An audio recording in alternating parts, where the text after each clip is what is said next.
जय श्री कृष्ण दोस्तों आज आप लोगों से एक नए वीडियो में फिर से मुलाकात हो रही है।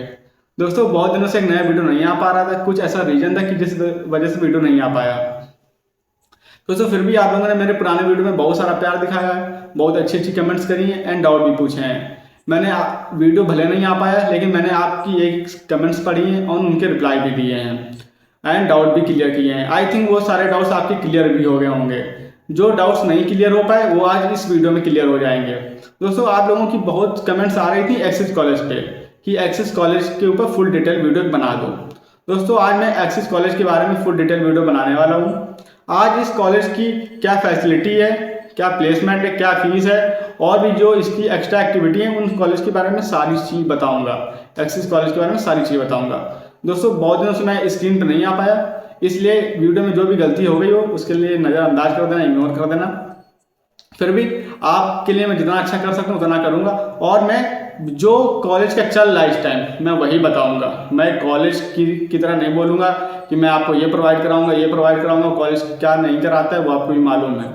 तो दोस्तों पहले इंट्रो देख लेते हैं, फिर वीडियो शुरू करते हैं।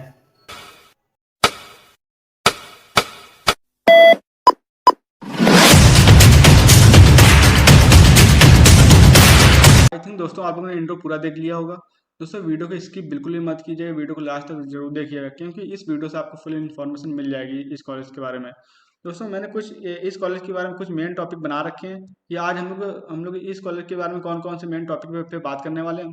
दोस्तों सबसे पहले हम लोग बात करेंगे कि इस कॉलेज में कौन कौन से कोर्स हमें प्रोवाइड कराता है और जो कोर्स है उनकी फीस क्या है एंड ये कॉलेज क्या हमें फैसिलिटी प्रोवाइड कराता है और जो फैसिलिटी प्रोवाइड कराता है उसे क्या चार्जेस हैं। तो दोस्तों सबसे ज़रूरी बात है कि प्लेसमेंट। स्टूडेंट का एडमिशन लेने के पहले सबसे पहले मेन क्वेश्चन यही होता है कि ये कॉलेज में प्लेसमेंट क्या प्रोवाइड कराता है, क्या इसका एवरेज पैकेज है, क्या इसका हाईएस्ट पैकेज है। पहले मैं आपको बता दूं highest package per year change होता रहता है, लेकिन जो एवरेज पैकेज होता है वो पैकेज हमेशा वो ऊपर नीचे थोड़ा बहुत होता रहता है, लेकिन वो ज़्यादा ना नीचे जाता है ना ज़्यादा ऊपर उठता है। एवरेज पैकेज मतलब एक तरह का एवरेज ही। ठीक दोस्तों सबसे पहले हम लोग बात करने वाले हैं कि ये कॉलेज कॉलेज हमें कौन कौन से कोर्स प्रोवाइड कराता है, उन कोर्स की फीस क्या है। दोस्तों सबसे पहले हम लोग बात करने वाले बी आर्च। बी आर्च ये हमें कॉलेज कोर्स प्रोवाइड कराता है और इसकी फीस है 1,20,000 पर ईयर। फिर हम लोग को प्रोवाइड कराता है बीटेक कंप्यूटर साइंस। इसकी भी फीस है 1,20,000 पर ईयर। बीटेक 4 ईयर्स का होता है, आप लोग कैलकुलेट कर सकते हैं कि भी हमें टोटल फीस कितनी देनी पड़ती है। फिर हम लोग बात करते हैं बीटेक डेटा साइंस की। दोस्तों बीटेक डेटा साइंस की भी फीस 1,20,000 पर ईयर है and BTech C S C A I M L इसकी फीस कुछ ज़्यादा है, इसकी फीस है 1,30,000 per year and BTech I T की 85,000 है। एंड फिर आप जैसे जैसे बीटेक के कुछ ऐसे कोर्स हैं उनकी फीस डाउन होती गई है और आप ये पूरा डेटा का स्क्रीनशॉट आप ले सकते हैं। फिर हम लोग बात करने वाले हैं इधर मेन कोर्स क्या है इसके बीबीए एंड बीसीए कि ये बीबीए बीसीए की कितनी फीस है। दोस्तों बीबीए और बीसीए की फीस 60,000 पर ईयर है। 3 साल का बीबीए एंड बीसीए होता है, तो आप समझ सकते हैं कि हमें 1,80,000 रुपये देने हैं। फिर हम लोग बात करने वाले हैं कुछ मास्टर्स की, जैसे एमबीए हो गया, एमसीए हो गया, एमटेक हो गया। एमबीए की फीस है 1,10,000 रुपये पर ईयर एंड एमसीए की फीस है 95,000 एंड एमटेक की फीस 70,000। हम लोग कंपेयर करें बीटेक से और एमटेक की फीस, एमटेक तब भी मास्टर डिग्री है एंड बीटेक मास्टर नहीं है, तो एमटेक की फीस 70,000 है। आप इस डेटा का स्क्रीनशॉट प्रॉपर ले सकते हैं क्योंकि मैं अगर एक एक डेटा एंट्री पढ़ूंगा तो आप बहुत टाइम हो जाएगा, वीडियो भी लंबा हो जाएगा। फिर दोस्तों हम लोग बात करने वाले हैं कि ये कॉलेज में क्या क्या फैसिलिटी प्रोवाइड कराता है। दोस्तों ये कॉलेज हमें हॉस्टल एंड ट्रांसपोर्ट दोनों की फैसिलिटी प्रोवाइड कराता है। हॉस्टल का कुछ हमारे पास डेटा है। हॉस्टल में ये हमारे पास ये double room non AC 95,000 per year का है and hostel single non AC का 1,15,000 पर ईयर है। ऑन हॉस्टल का जो एसी रूम है एंड डबल में उसकी फीस 1,15,000 रुपये पर ईयर है एंड हॉस्टल का जो सिंगल एसी रूम है उसकी फीस 1,30,000 रुपये पर ईयर है। ट्रांसपोर्ट की बात कर लेते हैं तो ट्रांसपोर्ट आई थिंक ये मान लो कि कॉलेज की रेडिएशन एरिया से 30 से 40 किलोमीटर की एरिया तक इनकी जो बसेस हैं वो चलती हैं। जैसे कि हम लोग बात करते हैं कानपुर की सिटी में ये बस चलती हैं जैसे कानपुर की सिटी की बस की फीस आप देखोगे तो 38,000 पर ईयर है। एंड उन्नाव एंड शुक्लागंज, अगर आप यहाँ के लोकल के हैं तो उन्नाव एंड शुक्लागंज आराम से आप जानते होंगे ये किधर पड़ता है, तो उसकी फीस ये 40,000 पर ईयर है। And Bindki and Fatehpur, and आप लोग अगर बिंदकी एंड फतेहपुर से हो तो आप डेटा देख सकते हो कि उसकी भी फीस क्या है। बिंदकी की अगर आप बस की ट्रांसपोर्ट की फीस कुछ थोड़ी सी ज़्यादा है, उसकी 42,000 है। एंड फतेहपुर की आप देखोगे तो 45,000 है। दोस्तों ये कुछ इसकी फैसिलिटी हो गई। हाँ, एक मेन पॉइंट और आता है, ये कॉलेज अटेंडेंस कितनी लेते हैं।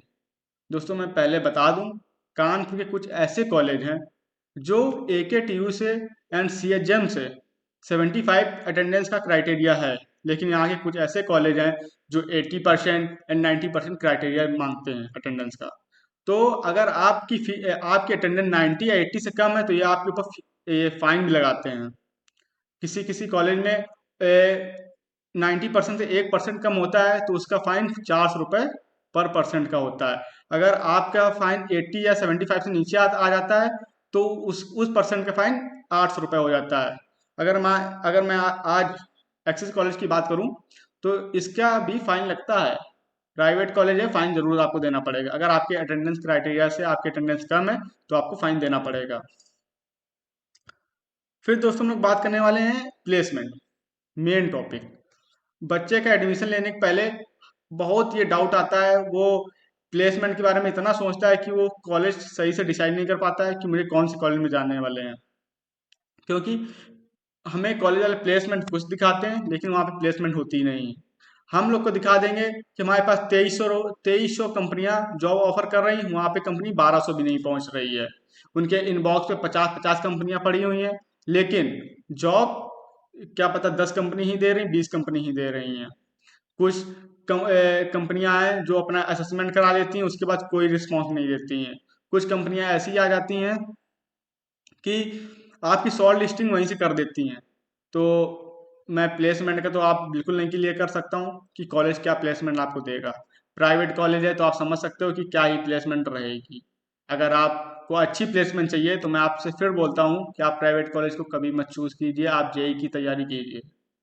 जेई में अगर आपको यूपी गवर्नमेंट का कोई सरकारी भी कॉलेज मिल जाता है तो उसकी भी प्लेसमेंट प्राइवेट कॉलेज से बहुत अच्छी रहती है। चलो वो सब छोड़ते हैं, हम लोग बात करते हैं प्लेसमेंट के बारे में। दोस्तों आप एवरेज पैकेज इसका देखोगे तो 4 LPA से 4.6 LPA तक है। मैं ये डेटा नहीं मानता हूँ, मैं इनका डेटा मानता हूँ 3 LPA से 3.5 LPA, ये इनका एवरेज पैकेज है। एंड इनका हाईएस्ट पैकेज मैंने 3 साल से इनका डेटा देखा हुआ है, तो इनका हाईएस्ट पैकेज तो अच्छा गया है। कभी इनका 49 भी गया है तो कभी इनका 50+ भी गया है। लेकिन 1 साल पहले का इनका डेटा डेटा देखा जाए तो इनका 35 LPA ही गया है। एंड ये अपना प्लेसमेंट परसेंटेज दिखाते हैं 96% अराउंड। मतलब कि इनकी इनके जो एडमिशन होंगे, जो स्टूडेंट होंगे लास्ट ईयर में, उसमें ये 96% बच्चों को प्लेसमेंट देंगे, ऐसा भी नहीं है। जो प्लेसमेंट में क्राइटेरिया पास करता है, जो एग्जाम अच्छे से निकालता है, प्लेसमेंट उसी को मिल पाएगी। हाँ, कंपनी कौन कौन सी आती है ये भी एक अच्छा क्वेश्चन है। कंपनी इसमें गूगल की तो बात नहीं कर सकते, क्योंकि गूगल ऐसे प्राइवेट कॉलेज में नहीं आती है। गूगल के लिए एक वो अपना NLA कराती है, एंड गूगल या IIT या NIT में ही जाती हैं। ठीक, हाँ TCS आ सकती है, HCL टेक्नोलॉजी आ सकती है, फ्लिपकार्ट एंड अमेजोन भी आ सकती है, टेक महिंद्रा भी आ सकती है। एंड कुछ MNC हैं जो इस प्राइवेट कॉलेज में आती हैं, लेकिन मैं गूगल की बात करूँ तो गूगल नहीं आती है। हाँ कभी आई होगी, मैं उतना श्योर भी नहीं हूँ, लेकिन मेरे आइडिया से अभी तक गूगल कंपनी नहीं आई इस कॉलेज में। अगर कोई प्लेस्ड हो गया होगा तो वो ऑफ कैंपस प्लेस्ड हुआ होगा। ध्यान से सुनिएगा, अगर कोई गूगल में प्लेस्ड हो गया होगा तो वो ऑफ कैंपस प्लेस्ड हुआ होगा, एंड इन लोगों ने फिर अपने डेटा पे दिखा दिया होगा। दोस्तों वीडियो को हम लोग यहीं पे ख़त्म करते हैं। एंड वीडियो आपको कैसा लगा या मुझे बताइएगा। एंड कमेंट में जो कुछ डाउट हो, अगर मेरे से कुछ गलती भी हो गई हो वो भी बताइएगा, मैं अगले वीडियो में वो गलती नहीं करूँगा। एंड आपको जो और भी डाउट हो वो मुझे कमेंट करना, मैं सारी कमेंट्स पढ़ूंगा और सारी कमेंट्स के जो डाउट होंगे मैं उन डाउट्स को भी क्लियर करूंगा। चलो आपसे फिर मिलते हैं किसी नए वीडियो पे। राधे राधे।